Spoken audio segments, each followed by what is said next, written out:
Assalamualaikum warahmatullahi wabarakatuh.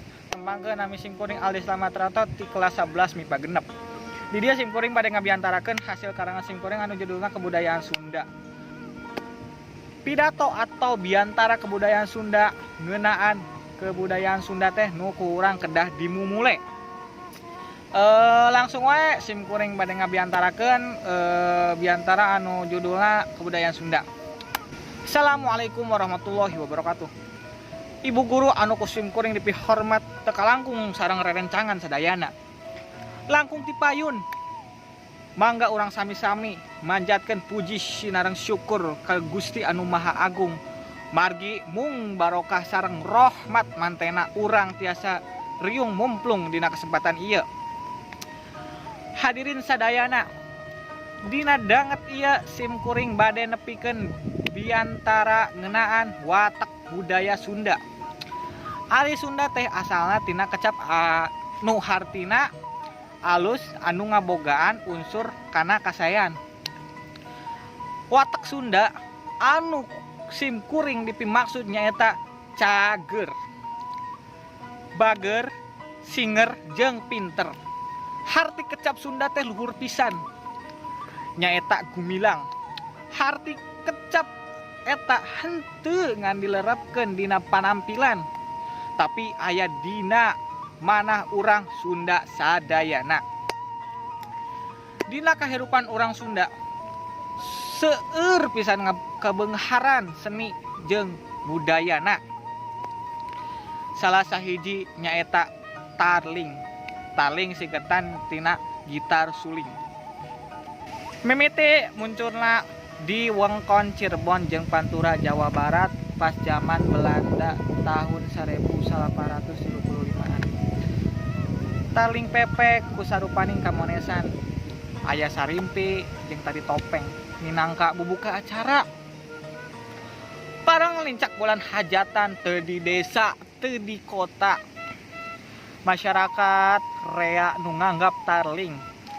Harita tarling kaitung anu pangpayuna diogoan ku nu boga hajat. Mung pangaruh dangdut anu ngawanohkeun dina tahun 70-an ngajadikeun tarling direformasikan jadi tarling dangdut. Beuki dieu tarling klasik kadeseh ku organ tarling anu teu merlukeun modal gede. Beuki dieu kesenian tarling beuki kadesek ku kesenian modern, pangaruh tina globalisasi jeung musik pop jeung rock.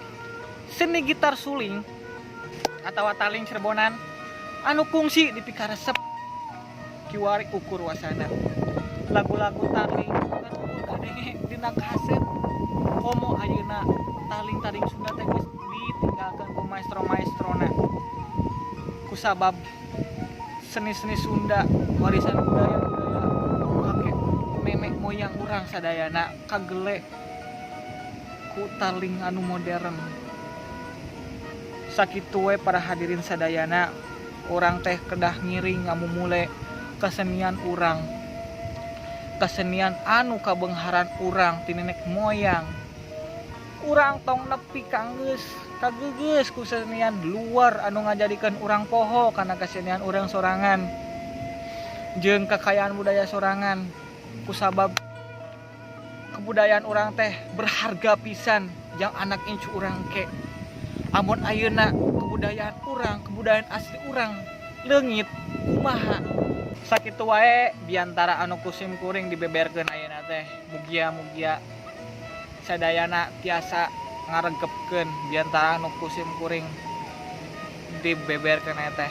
Hatur nuhun ka Bapak Ibu guru sadayana sareng rencangan sadayana. Hapunten bilih sim kuring aya palepatan bahasa dina ngabeberkeun biantara teh. Da sim kuring sanes ahlina. Hatur nuhun sakitu wae. Wassalamualaikum warahmatullahi wabarakatuh.